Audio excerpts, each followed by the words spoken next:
लाभार्थ्याच्या खात्यात रक्कम जमा झालेली आहे। गेले काही दिवसांपासून प्रतीक्षा असलेला हप्ता जमा करण्यात आलाय। आज सकाळी झाले 9 वाजता। लाडक्या बहिणींसाठी सर्वात मोठी आनंदाची बातमी, 10वा हप्ता प्लस भीम जयंती बोनस हप्ता सुरू झाला आहे। आता सर्व पात्र लाडक्या बहिणींना पैसे मिळणार आहेत। लाडक्या बहिणी आहेत त्या कुठल्याही आमच्या लाडक्या बहिणी या लाभापासून वंचित राहणार नाहीत आणि मुख्यमंत्री माझी लाडकी बहीण योजना कायम सुरू राहणार आहे। राज्यातील तमाम लाडक्या बहिणींना एप्रिलचा 10वा हप्ता आणि भीम जयंती गिफ्ट बोनस हप्ता एकूण 4200 रुपये खात्यात जमा झाले आहेत। होय, बहिणींना भीम जयंती निमित्त एक मोठं चमकदार गिफ्ट मिळालं आहे। पण थांबा, काही बहिणींना 4200 रुपये मिळाले तर काहींना फक्त 2100 रुपये जमा झाले आणि काही अशा बहिणी आहेत ज्यांना 1 रुपयाही मिळाला नाही।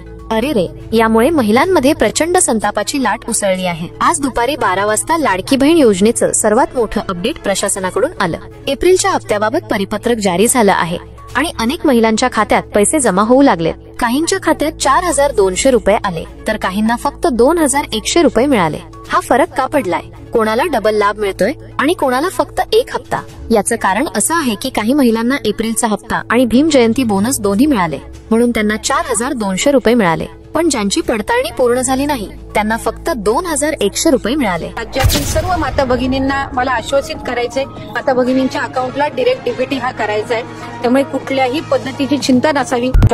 मोबाईल फोन मध्ये ते मेसेज आले आहेत, त्यांच्या जे बँक अकाउंट आहे त्या बँक अकाउंट मध्ये डीबीटी गव्हर्नमेंट या नावाने हे पैसे आले। आमच्या लाडक्या बहिणी आणि बंधूंनो, आताच 10 लाख खात्यांमध्ये या ठिकाणी पैसा जमा करायला बटन दाबली आणि आपण पाहू शकता सगळे मेसेजेस येणं सुरू झालेलं आहे आणि लोकांच्या खात्यामध्ये प्रत्यक्ष पैसे देखील जमा झाले आहेत। आता एप्रिलच्या हफ्त्यासोबतच भीम जयंती बोनस लाडक्या बहिणींच्या खात्यात जमा होत आहे।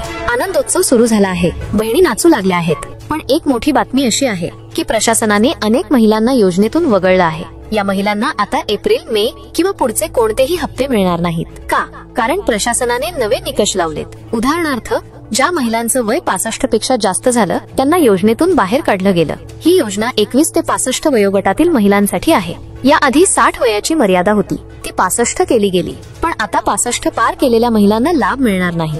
दुसरं कारण असं आहे की सरकारने अर्जांची पडताळणी खूप जोरात सुरू केली आहे। ज्या घरात 4 चाकी वाहन आहे, कोणी इन्कम टॅक्स भरलाय किंवा उत्पन्न जास्त आहे अशा महिलांना वगळलं जात आहे।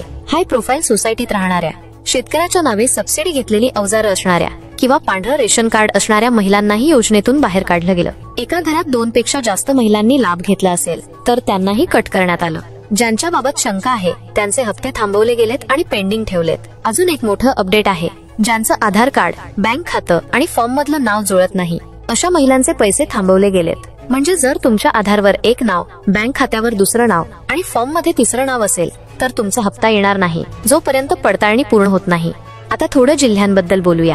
पुणे आणि साताऱ्यातून खूप कमेंट्स आल्या की पैसे खात्यात जमा झाले। नाशिक, धुळे, वर्धा, नागपूर, मुंबई शहर, मुंबई उपनगर, पनवेल परिसर, अकोला, अमरावती, छत्रपती संभाजीनगर आणि बीड मधल्या महिलांनीही पैसे मिळाल्याचं सांगितलं। पण काही जिल्ह्यांमध्ये फक्त 2100 रुपये मिळाले तर काहींमध्ये 4200 रुपये। याचं कारण वर सांगितलंच आहे की ज्यांची पडताळणी पूर्ण झाली त्यांना डबल हप्ता मिळाला। कालच महिला आणि बालकल्याण मंत्री आदितीताई तटकरे यांनी सांगितलं होतं की एप्रिलचा 10वा हप्ता आणि भीम जयंती बोनस एकत्र जमा होईल आणि तसंच होतंय। अनेकांना मेसेज येत आहेत, पण ज्यांचं खातं पोस्ट पेमेंट बँकेत आहे त्यांना मेसेज उशिरा येतात। अशा महिलांनी घाबरू नये। तुम्ही गुगल पे, फोन पे किंवा UPI वरून बॅलन्स चेक करू शकता किंवा मिस कॉल देऊनही खात्यात पैसे आले का हे कळेल।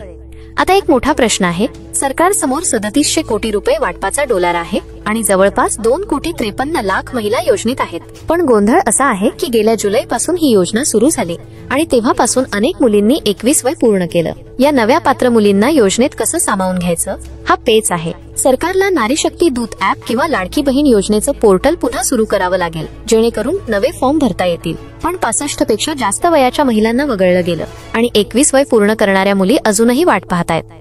आजचं अजून एक अपडेट असं आहे की अंगणवाडी सेविकांना नव्या यादीवर पुन्हा पडताळणी करायला सांगितलं आहे। ज्या संशयित महिला आहेत त्यांचे पैसे थांबवले गेलेत। कदाचित मे किंवा जून मध्येच त्यांना पैसे मिळतील। सध्या त्या वेटिंगवर आहेत। आणि हो, मुख्यमंत्री अन्नपूर्णा योजनेचंही अपडेट आहे। 3. मोफत गॅस सिलेंडर देणारी ही योजना सध्या थांबली आहे कारण सरकारकडे पैसे नाहीत।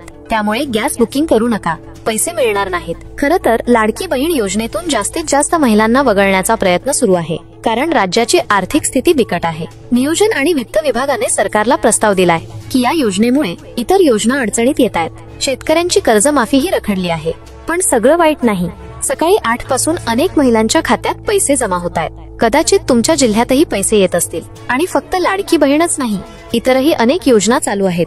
महिलांना वॉशिंग मशीन, शिलाई मशीन मिळतायत. मुलींना मोफत सायकल मिळतायत आणि स्कूटी देण्याचीही चर्चा आहे. भांड्यांचा सेट, घरकुल योजना, ज्यात 4.25 लाख रुपये मिळतात, त्यात केंद्राचे 2.5 लाख आणि राज्याचे 2.25 लाख अशा योजना सुरू आहेत. घरावर मोफत सोलर, शेतकऱ्यांना कुसुम सोलर पंप, असे अनेक लाभ मिळतात.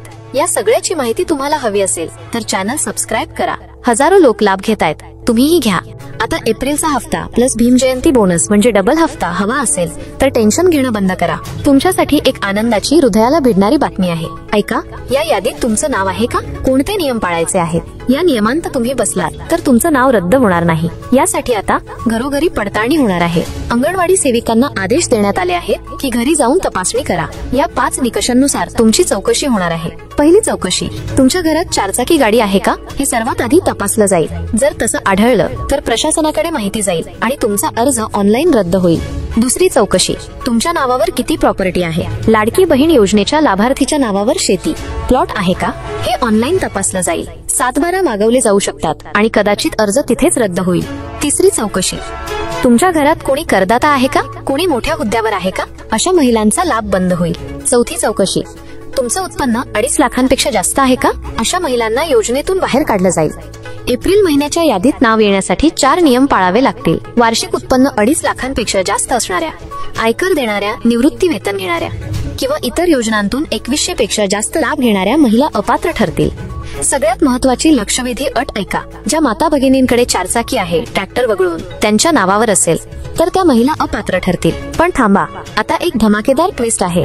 ज्या बहिणींच्या नावावर 4चाकी आहे किंवा त्यांचं उत्पन्न 2.5 लाखांपेक्षा जास्त आहे, त्यांच्यासाठी एक खास संधी आहे. होय, आता रेशन कार्डच्या माध्यमातून त्यांची चौकशी होणार आहे. आता लक्षपूर्वक ऐका. जर तुमचं उत्पन्न 2.5 लाखांपेक्षा जास्त असेल तर काय करायचं? जर तुमच्याकडे पांढरं रेशन कार्ड असेल तर थोडं टेन्शन घ्यावं लागेल. पण ज्या माता भगिनींकडे पिवळं किंवा केशरी रेशन कार्ड आहे, त्यांच्यासाठी आनंदाची बातमी आहे. त्यांचं टेन्शन आता बरंच कमी झालं आहे.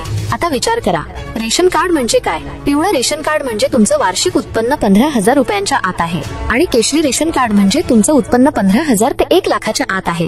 म्हणजे या बहिणींनी आता काळजी करायची गरज नाही. पण ज्यांच्याकडे पांढरं रेशन कार्ड आहे त्यांनी काय करायचं? ऐका, त्यांनी आपलं उत्पन्न प्रमाणपत्र तपासून घ्यायचं आहे.